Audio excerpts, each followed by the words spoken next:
Hello and welcome back to the Entrepreneur's Anchor. I am Naveen Kumar Selvaraj. Last week, we talked about creating discipline. Today, I want to talk about enforced discipline and how it relates to one of the most powerful and terrifying metaphors for success, the sword of Damocles. In this myth, a courtier named Damocles is given all the luxuries of a king. He sits at a fancy banquet enjoying wealth and power, but there is one catch. A massive sword hangs directly above his head, tied to the ceiling by a single horse's strand of hair. Wow. The lesson is clear. You cannot rise and rule without facing a continuous danger. As Nassim Taleb, the famous author, writes in his book Antifragility, this represents the unavoidable penalty of success. A black swan event is always out there. It's waiting to cut that string. As entrepreneurs, we all are Damocles. The banquet is our success. The sword is the risk. And what matters most is the strength of the string. Today, I want to share a framework with you for strengthening that string.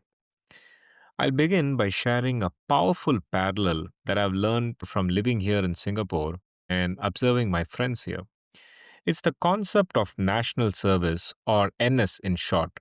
For those outside Singapore, every male citizen serves full time in the military or civil defense. But what fascinates me about this is that it doesn't end there. For 10 years after they complete their service, they remain operationally ready national servicemen.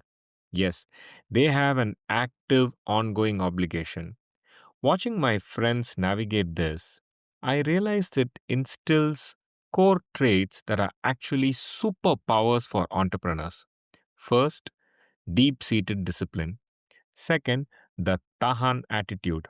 Tahan is a local word that I recently understood or learned. It means to endure. It's that grit to just get the job done. Third, pragmatism. But the most critical parts are the two active tests they face every year. Watching them deal with these made me realize we need this in our businesses. Heck, I took it for granted that I definitely need this. As grueling as it sounds, I thought I should. Why? Hear me out. So, first test is the IPPT, which stands for Individual Physical Proficiency Test. So, every year they must pass a fitness test. If they fail, they have to attend mandatory training, which eats up their weekends. It becomes a non negotiable driver for their health. The sword of a health crisis is always there, and the IPPT forces them to strengthen their physical strain so it doesn't break. Yeah. So the second one is the annual ICT, in short for in camp training. Once a year, they are called up for 1 to 2 weeks. They're gone. No email, no client calls, nothing. I watched someone I know, a business owner incidentally, prepare for this. And I realized this is the ultimate 14-day resilience test. The horse's hair holding the sword over most businesses is the founder themselves. Yes, whether you like it or not, this is the hard truth. You are the single point of failure. If you step away, the business collapses. Because my friend had to leave for ICT, he had to fix that. Months in advance, he delegated tasks, pre briefed clients, and set up systems to ensure the company could run without him. This is the NS effect. It proves whether you have built a business or just a job. I don't have mandatory service. You might not either. But we should act like we do. We need to create our own ICT. Yes. So let's have a practical application this week. And we call it the horse's hair. As I mentioned, you may not have mandatory military service. So you have to create your own test. So here's the challenge. Look at your business right now. What is the single horse's hair that is holding the sword above your head? And be brutally honest. Is it you? Are you the only one who can close a sale? Is it a single massive client that accounts for 80% of your revenue? Is it a single key employee? Identify that one single point of failure. Your mission this week is not to fix it at all.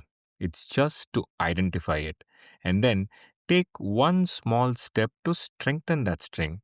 If the weak string is you, your mission is to do what my Singaporean friends are forced to do. Create a single, simple, one-page document or a 5-minute video or a simple email that explains one critical task and then delegate it.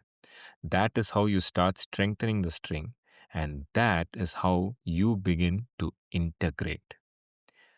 As I always emphasize, to true entrepreneurial freedom isn't just about enjoying the banquet.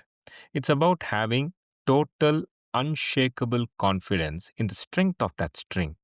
If these ideas relate to you, the single best way to support this show is to hit that follow or subscribe button in your podcast app right now. It takes just 1 second and it ensures you never miss a step on this journey with me. Thank you so much for listening. And next week, we are going to dive deep into the body's business plan. We'll explore why your physical health isn't just a personal luxury, but your business's most critical and often ignored capital asset. Until then, stay grounded and strengthen your string. And see you next time.